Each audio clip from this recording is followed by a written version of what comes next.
Welcome to the It's in Queens podcast. I'm your host, Jeff Simmons, and each week we explore the people, places, culture, food, businesses, and events that make Queens such an extraordinary borough. This podcast is presented by the Queens Economic Development Corporation and the Queens Tourism Council, two organizations working every day to support local businesses and help residents and visitors discover more of what Queens has to offer. Now, this has been a challenging stretch of summer weather. New Yorkers have been contending with intense heat, along with smoke and haze drifting south from the Canadian wildfires. And those conditions can change quickly, so it's important to pay attention to official heat and air quality alerts. Stay hydrated, limit strenuous activity when the air is not healthy, and check on older neighbors, relatives, and anyone else who may need some extra help. There are days when the safest plan is to stay indoors, find air conditioning, and postpone an outdoor outing. But summer is also one of the best times to experience Queens. And when conditions are safe, it's worth making time to get outside and enjoy the borough. Across Queens, the warmer months bring block parties and farmers markets, outdoor movies, community festivals, live music, and performances in parks and plazas. These events do more than give us something to do. They bring neighbors together and introduce us to artists and traditions we may not know about, and remind us how much can happen in a shared public space. One of those traditions takes place right in my neighborhood of Jackson Heights. Summer Sundays in the Park has become a longtime local favorite at Travers Park, offering free music on Sunday evenings and turning the park into a gathering place for people of all ages. And the lineup this summer runs through the end of August and reflects the range of sounds and cultures that define Jackson Heights and Queens. The concerts are scheduled on Sundays from 6 to 7 o'clock in the evening, giving people a chance to bring a chair or a blanket, meet their neighbors, and enjoy music close to home. Helping to organize and shape that series is this week's guest, Javier Arau. Javier is the founder and program director of the New York Jazz Academy and an accomplished saxophonist, composer, conductor, author, and music educator. He leads the Javier Arau Jazz Orchestra, has earned recognition for his performances, compositions, and arranging, and has spent years helping musicians of different ages and experience levels develop their craft. And he also understands that music education and live performance do not have to be confined to a classroom or a concert hall. Through Summer Sundays, he's helping bring professional artists into a neighborhood park, making music accessible and giving our community a reason to gather week after week. I spoke recently with Javier about his path as a musician and educator, the New York Jazz Academy, and how the Travers Park series comes together. Javier Arau, welcome to the It's in Queens podcast. Thanks so much, Jeff. I'm so happy to be here. What a podcast. And and it sounds like you've got a good microphone, by the way. Okay, you are a saxophonist, composer, conductor. I'm going to keep going on. Educator, author, founder of the New York Jazz Academy. When did you first realize that music would become your life's work? Oh, man. I grew up as the youngest of four. So I grew up in Sacramento, and there was a lot of music in the 80s there. There still is. Sacramento has a really nice music scene. And I would go to all the school concerts. I was just like, I remember being 5 years old and getting up to the piano at the high school concert and like just grabbing the piano and playing When the Saints Go Marching In. No, that sounds impressive. It wasn't. It was just like, like level one When the Saints, like 5 fingers on the keys. But I mean, I think like just being exposed to so many kids in junior high and high school who were playing music and like really performing well, it made me look, even as a very, very young kid, at what was possible, and kind of wonderfully I took it for granted. It was like that's the place to be when you're only 5, 7 years old. You're just feeling like, oh, this is normal, seeing all these kids playing music around me. So by the time I was middle school, I guess, I thought. What's so interesting is also you conducted a major ensemble in your early teens. I'd love to find out who encouraged your talent, which early experiences most shaped the musician that you became. Oh man, I mean, what experiences, growing up. Okay, so this is a great story. I I was home from school one day. I played clarinet in the concert band at school, like second chair of the second clarinet chairs. Nothing. It was just like in the middle of the concert band section of clarinets. And I came home, and I went to my mom as I did every day and said hello and told her about my day. And then I turned to her. She remembers this so well. I said, "Mom, I think I'm gonna go write a symphony." And she was like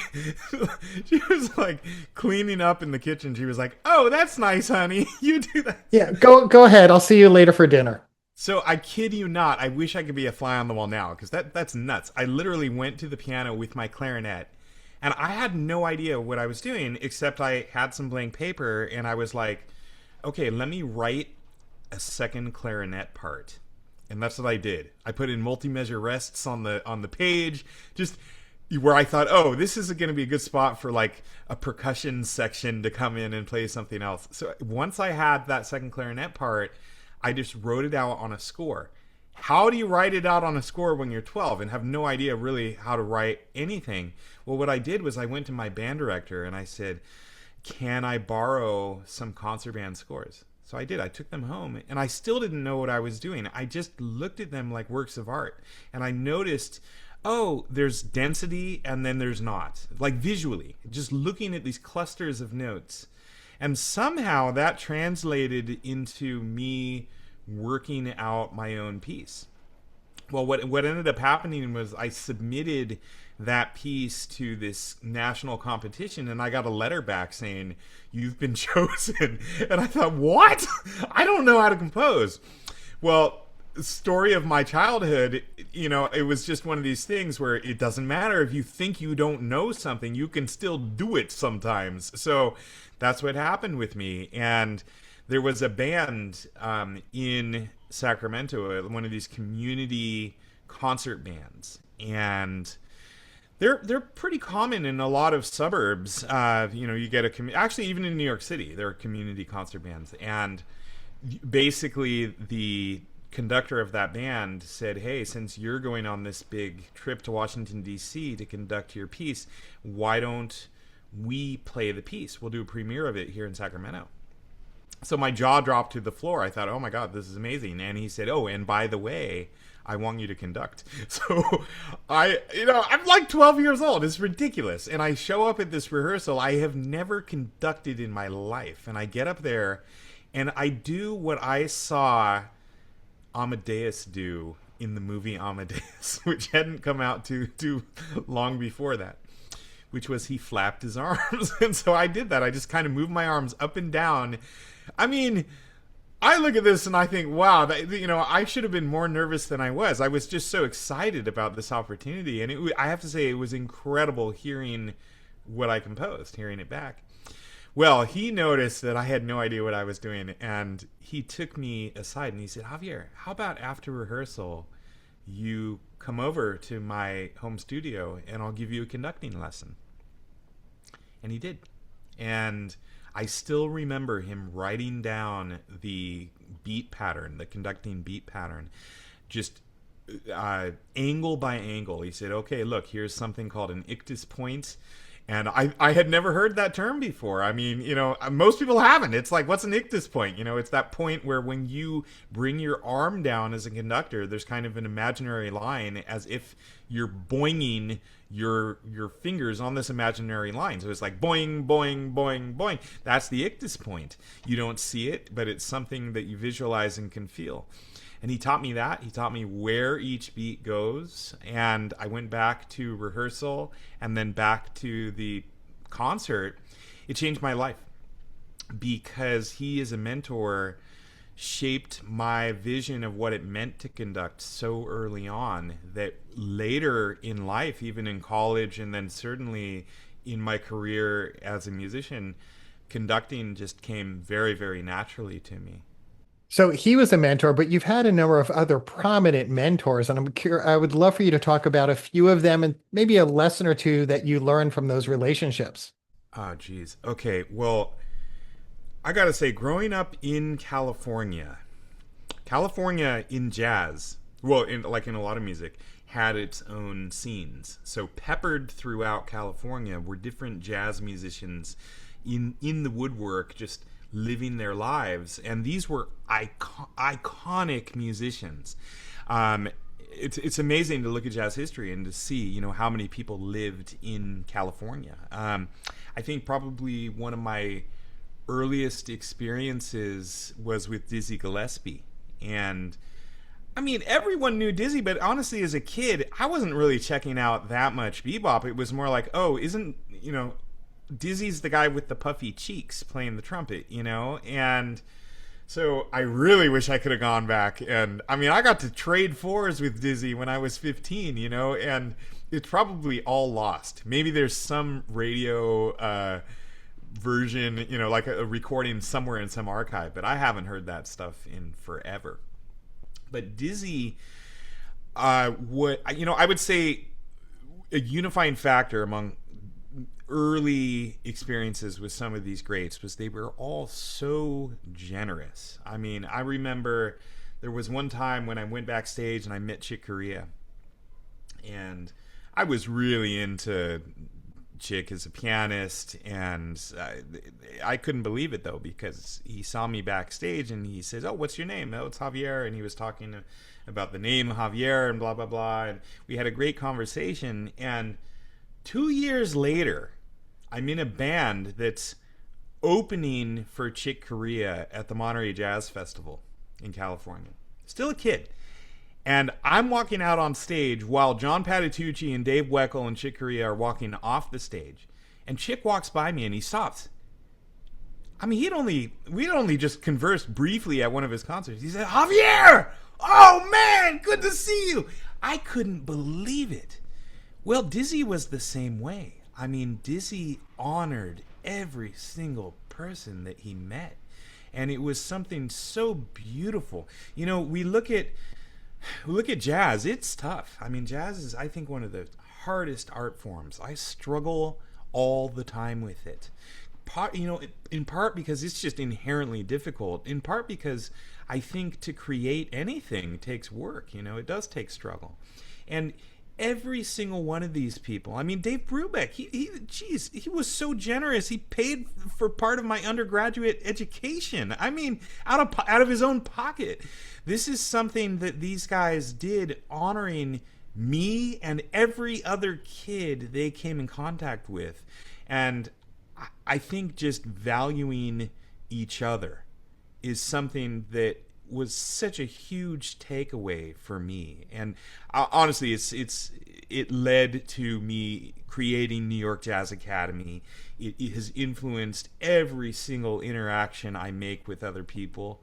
And yeah, you know, I'm so thankful for those early experiences.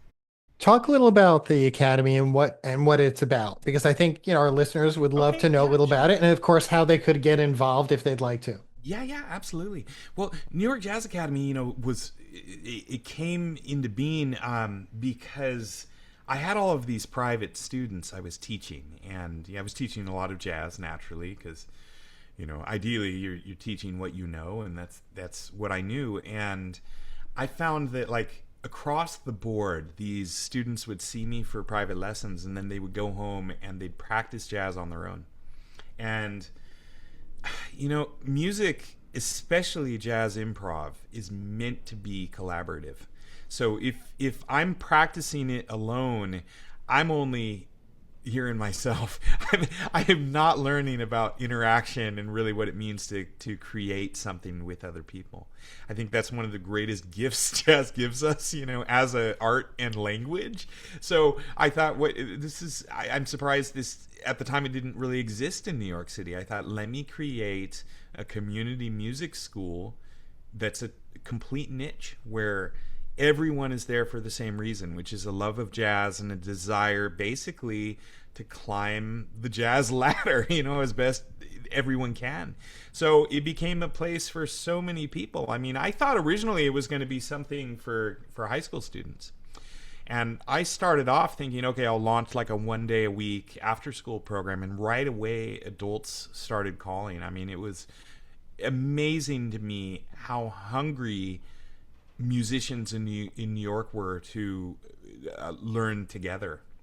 And at this point, we see musicians studying with us all over the world. I mean, I have students in over 70 countries now. It's incredible. But I started remote lessons and that sort of thing.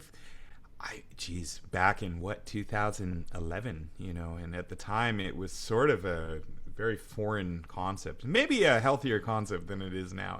I don't. You used the word community before, and that makes me think of the neighborhood that you and I both live in of Jackson Heights. What brought you to Jackson Heights? What made you decide this was the neighborhood you wanted to put down roots in? Oh, Jeff, that's such a cool story. I mean, okay, so like Queens, it's got just so many great neighborhoods. When I came to New York, I didn't even really know that Queens existed as like an actual place. I mean, I had heard of like Astoria for jazz musicians, whatever, but the buzz was you got to move to Brooklyn. And my wife and I did that. This is a long time ago now, like 25 years ago. And we moved to Brooklyn, to Williamsburg, when it was already the hip neighborhood.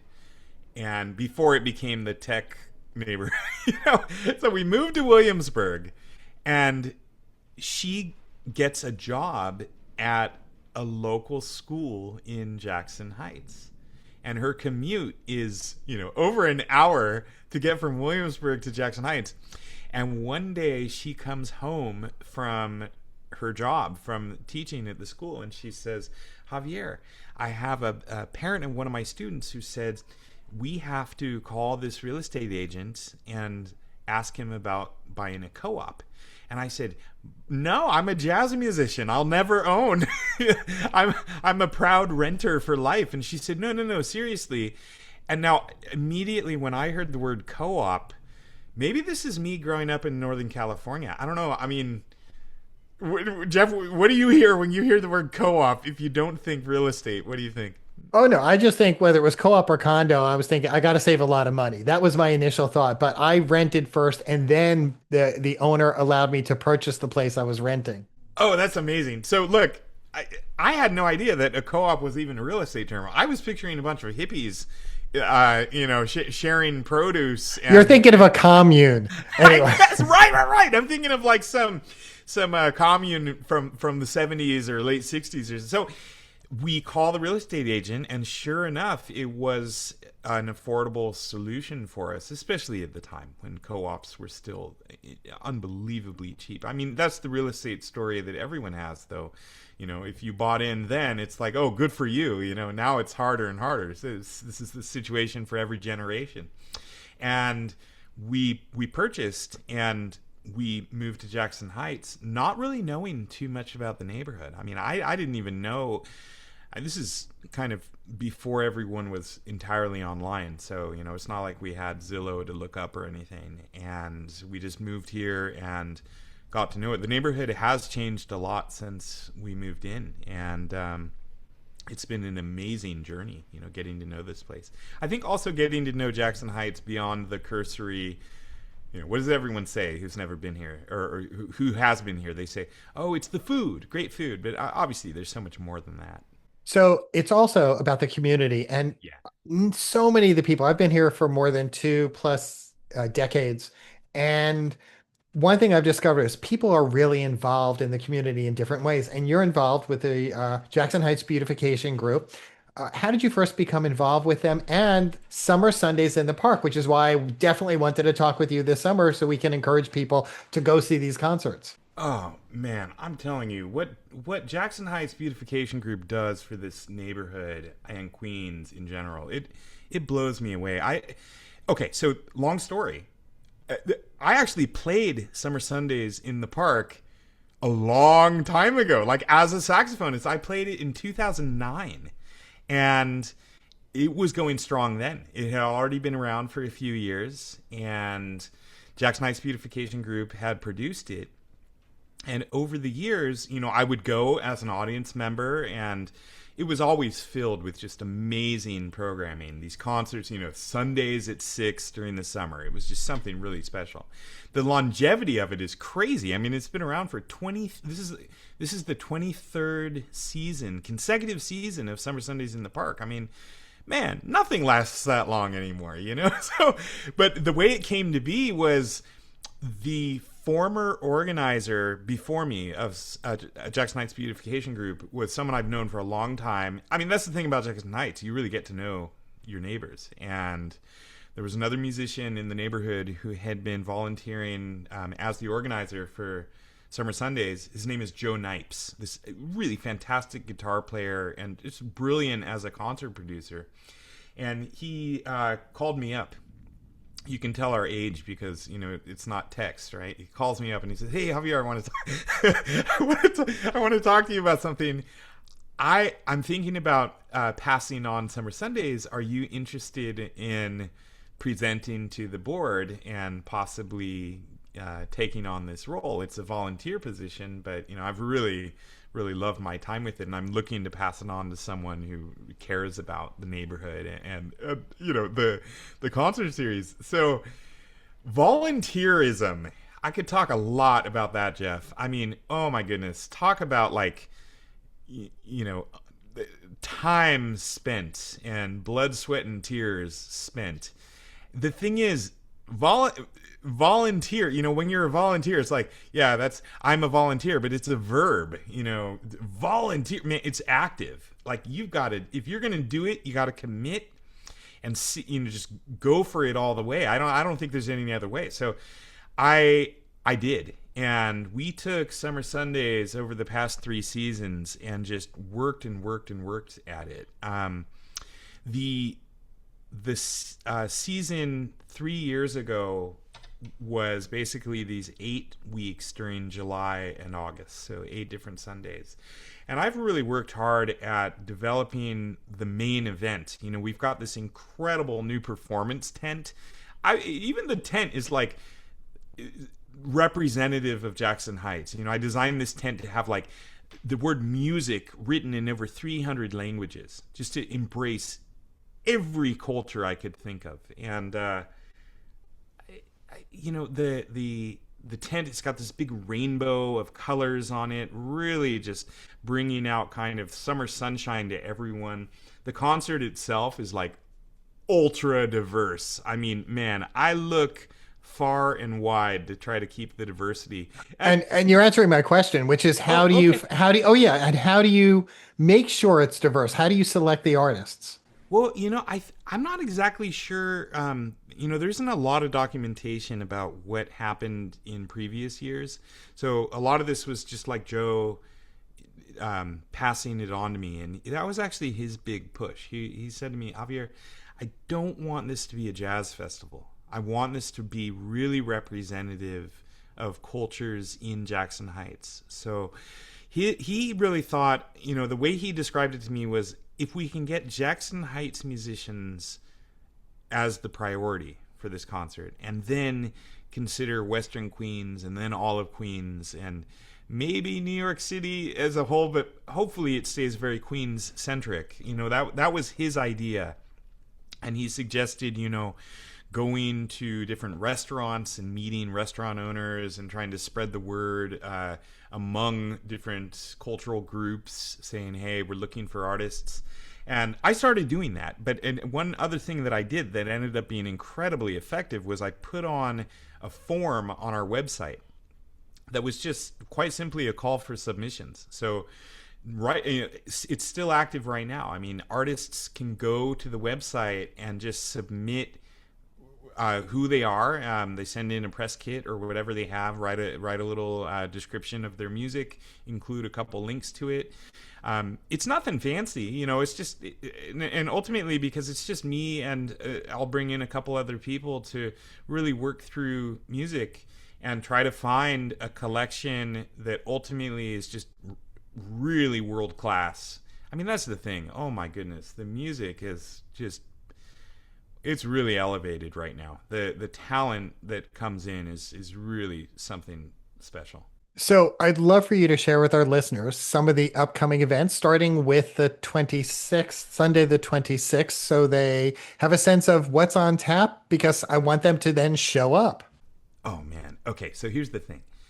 If someone comes to Traverse Park in Jackson Heights for Summer Sundays in the park, anytime from July 26th through the end of August, they don't even have to look at the schedule. They could if they want to, but they could show up knowing, just going in it knowing that it is going to be an event, and it is so special. We see families, we see young children, we see elder people, we see people of all cultures and backgrounds coming in, just having the best time. We've got event chairs there for people to use. Traverse Park was redesigned recently, and there's actually a stone amphitheater, like a circle amphitheater that they built there. It's so gorgeous. Oh It's my God. a big change from when I first moved here. Yeah, right. I just learned that when I was here 25 years ago, what they called that was a Depression era park. I didn't know that term. I had never heard that. Oh, well, I'm glad it's not that anymore. So full concrete is gone. Instead, you got all this grass, beautiful play equipment. Even people using the chessboards, actual grandmasters playing. So starting July 26th, Cody Childs is coming. Cody Childs lives right in Jackson Heights, actually very, very close to the venue. And he is an incredible R&B, jazz, soul singer. He's coming in with his quartet. And people are just going to be entranced by him and his group. We're talking bass, electric guitar, drums, and of course Cody on vocals. It's just going to be something really special. There's another group coming in August 2nd called the Lead Flowers, and this is a band that's an indie rock band, really hearkening back to the sound of the early 90s and, kind of an alt grunge type of rock band. But oh my goodness, when I heard them, I couldn't believe it. And it was something new for the series because we do see a lot of world music, but I hadn't heard an indie band coming in and playing at that level. You see, I do get submissions from a lot of artists now, and sometimes what I find among submissions is they're not quite ready for a big concert stage yet. Maybe they need some more time playing some club dates or working out some of their bits in rehearsal and that sort of thing. So we really do end up finding just tremendously polished and wonderfully artistic bands. Speaking of, okay, August 9th, this is what I call a command performance. They actually came 2 years ago, and they're coming back to be on the series. This is an amazing band. It's called Huachinangos, and Huachinangos is the style of music called son jarocho.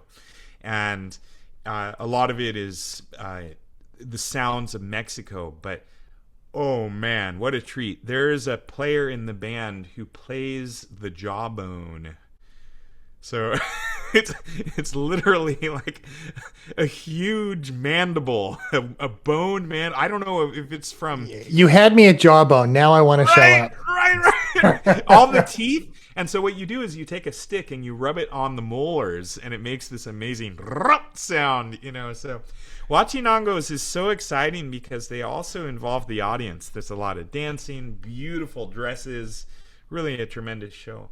August 16th is BIM or BIM, and that's a Bangla fusion group that really just does a tremendous job of bringing in sounds of India into their very, very electric sound. It's great. August 23rd is a group called Jimena y Alex. I classified this as Ecuadorian, but I don't really know if it needs a term or not. I mean, it's very, very original, their approach to music. Sometimes they do a duo. My understanding is for this series, they're actually bringing in some string players, which will be really nice. Every year, one thing about this series, and maybe this is something for next year since it already happened, but the Jackson Heights Orchestra performs every year at this series, and that's a full orchestra. They do a pops concert. Honestly, to have a neighborhood that has a full orchestra, how cool is that? Oh no, and they are fantastic. I have watched them perform before, really Javier. Phenomenal. What a great group. Yeah. We're closing out the park concerts on August 30th with a Guggenheim Award winner. Actually, he's local to Jackson Heights, has lived here for a long time. His name is John Yao, and the group is called the John Yao 17-piece Instrument. It's jazz, and it's technically a jazz big band. It's not big band the way someone might think of it, like Sinatra singing in front of the Nelson Riddle Orchestra or a classic big band like Count Basie. This is really modern and incredible new music, and it's going to be an amazing way to end the series. He actually is in the middle of this project where he also gets the audience involved. So, if you come August 30th, who knows, you might end up with a percussion instrument finding yourself playing with big bands. As we wrap up, I want to toss this question out to you because you seem so enthusiastic about all of this. And I wanted to know personally what it means to you to organize this summer series. When I started, I didn't know honestly what I was getting into, and I was a little worried because a volunteer position, can eat up your time, and you wonder what exactly is going to flow from this. Working on contracts with musicians, grant writing, all of this stuff is kind of hard. It's not necessarily the fun part, and the obvious fun is in the concert itself. But that's not the way it ended up working for me. I'm finding so much meaning in the day-to-day work. I mean, the little pieces, bringing them together has been a learning experience for me. I started playing music because it's a puzzle that I love. And I'm in the same position now. Here we are, all these decades later, and I still love playing saxophone. I still love composing. And I look at this and think, geez, who knew I loved concert producing and promotion as much as I do? But it's been an amazing thing for the community and for me. I mean, last Sunday we had this concert with so many people having such a great time. I mean, dancing in the aisles. There was a woman who got up as the concert ended, and she was on her way out. She stopped me and we were talking. She said, Javier, this was a happening.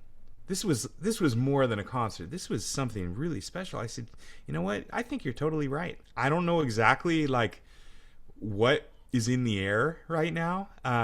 Well, we do have the Canadian wildfires. Okay. For those of you listening to this years later on repeat, the Canadian no, yeah, man, I stepped outside today and it was like, holy moly. Before I let you go, I think it's really important because we need to let our listeners know where they should go if they want to find out more. If they didn't capture any of this and they want to just get more details, where should they go? And also, if they want to learn more about the New York Jazz Academy, give us that website too. Oh, yeah, absolutely. I mean, look, the thing is, summer comes and goes. And for Summer Sundays, we actually moved from the Summer Sundays in the Park series to Summer Sundays Plus. And this continues into September, October, November. People can come to indoor venues and continue to listen to music produced by Summer Sundays. All of the schedule, all of the artists, everything you can find at jhbg.org. That's the Jackson Heights Beautification Group's main website, jhbg.org. And there you'll see a menu that takes you right to Summer Sundays. And it's got so much listed for everyone. And we actually post also a lot on our Instagram. And the handle for that is Summer Sundays JH. It's the same handle on Facebook. So for anyone who prefers Facebook, we cross-post onto Facebook too. But that's actually fun to get, concert videos each week that audience members are posting, that sort of thing. And actually, I got to say, if you want to volunteer, you too can see your own life fulfilled. I'm only half joking. It actually is super fun to volunteer for these concerts and to volunteer for JHBG. So if you want to get involved and feel really active in Queens, in Jackson Heights, you can go to jhbg.org and you'll see a volunteer button. You click on that. We will not ask you to do anything you don't want to do. So we're looking for volunteers who really are wanting to help out, whether it's planting trees in the neighborhood or doing neighborhood service. or cleaning up the tree pits, the tree beds, because that is something that I've seen a lot of dedicated volunteers do in our neighborhood. Oh, it's unbelievable. And I mean, we really need volunteers because neighborhoods are really hard to keep up, and keep clean. So it's a constant effort by really a ton of volunteers there, and the whole organization is volunteer. It's a nonprofit that is entirely volunteer run. So if you also want to contribute to JHPG, feel free. I mean, I feel like a JHPG membership goes a long way, because you're really actively helping out an organization that needs the support. I mean, there's no question. New York Jazz Academy, if you are interested, if you're a musician or you know someone who's a musician, we run programs year round. And I got to say, it's amazing for anyone who wants to educate themselves, but it's also just a lot of fun. And that's at nyjazzacademy.com. And on that note, Javier Arau, I want to thank you so much for being here with me on the It's in Queens podcast. Thanks so much, Jeff. I appreciate it. That was Javier Arau, founder and program director of the New York Jazz Academy, talking about Summer Sundays in the Park at Travers Park and the power of live music to strengthen a neighborhood. And you can catch that series on Sunday evenings once again through the end of August, with performances scheduled again from 6 to 7 o'clock. I want to repeat that, 6 to 7 o'clock in the evening. And as always, just check the latest event information and the weather before heading out. Now, Summer Sundays is only one of the many reasons to explore Queens during the rest of the season. Just want to tell you about a few other things. Make sure to check out the Queens Night Market. It continues on Saturday evenings at Flushing Meadows Corona Park near the New York Hall of Science. Also, what about the Museum of the Moving Image in Astoria? They've got a full slate of programming, and it's especially a good option on a very hot or, unfortunately, smoky day, with exhibitions and big screen film series inside. Now, also, why not just go check out the Queens Botanical Garden? They're hosting summer evening events in Flushing, including outdoor movie nights, and it's also a wonderful place for a quieter walk among the flowers and trees, provided the heat and air quality cooperate. Those are just a few of the possibilities, and there's so much more to do, and that is where Rob Mackay comes in. He's with the Queens Tourism Council and the Queens Economic Development Corporation, and each and every week he sorts through the calendar to highlight some of the more exciting events and experiences that are worth knowing about. So let's get to this week's report. Hi, Jeff. I feel like asking you to dance. And dance and dance and dance and dance and dance. That's because the warm-up series is returning to MoMA PS1 again this Friday, July 24th. It's now in its 28th year, believe it or not. And after this show, it will repeat on consecutive Fridays straight until August 28th. So that, in fact, is 6 times to get out there. I went a long time ago when I was younger, and it's just imagine all people in the courtyard section, all this kind of music, mostly electronic dance music, and people just having fun and dancing and moving and grooving. I'm, of course, much older than I was back then, so I can't really tell you I know too many of the groups that are going to play. One guy's Larry 7, one is Bay Bay B2B, Crystal Mess, Batista, DJ Anderson do Paraíso. Oh, that's because he's got Brazilian stuff. But it's all sort of a dance music. It's a very fun outdoor summer vibe, and it's all taking place at MoMA PS1 this Friday, and then the following 5 Fridays. Let me ask add one more thing, and that is that when they were starting out, Cardi B, Lizzo, and Solange all performed during warm-ups. So you might be watching some future soap superstars this summer. Thanks, Rob. One of the great things about a Queens summer is that you do not need an elaborate plan to have a memorable day. Sometimes it can be as simple as taking the train to the Rockaways, walking the boardwalk, grabbing something to eat, and spending time by the ocean. You can also head over to the Astoria waterfront, where Astoria Park offers sweeping views of the East River, the Triborough Bridge, and the Hellgate Bridge. It is a terrific place for a walk in the morning or around sunset, and nearby in the neighborhood, you've got plenty of options for a meal or even a cold drink afterwards. So for more ideas, event listings, and stories around the borough, visit the It's in Queens website at itsinqueens.com. And for business resources, workshops, and information from the QEDC, head right over to queensny.org. And remember, while you're there, sign up for their newsletter. As you explore, share what you discover with us. Tag the Queens Tourism Council on social media and use the hashtag #It'sInQueens. Your photo, recommendation, or neighborhood find may inspire someone else to get out and experience a new part of the borough. So please take care of yourself during the heat, keep an eye on the air quality, and choose the right time for your outdoor plans. Because when the weather allows, you can get out there, support a local business, listen to some music, visit the waterfront, and enjoy the summer in Queens. I'm your host, Jeff Simmons. Thanks for listening to the It's in Queens podcast, and I'll be back next week with another reason to explore the borough.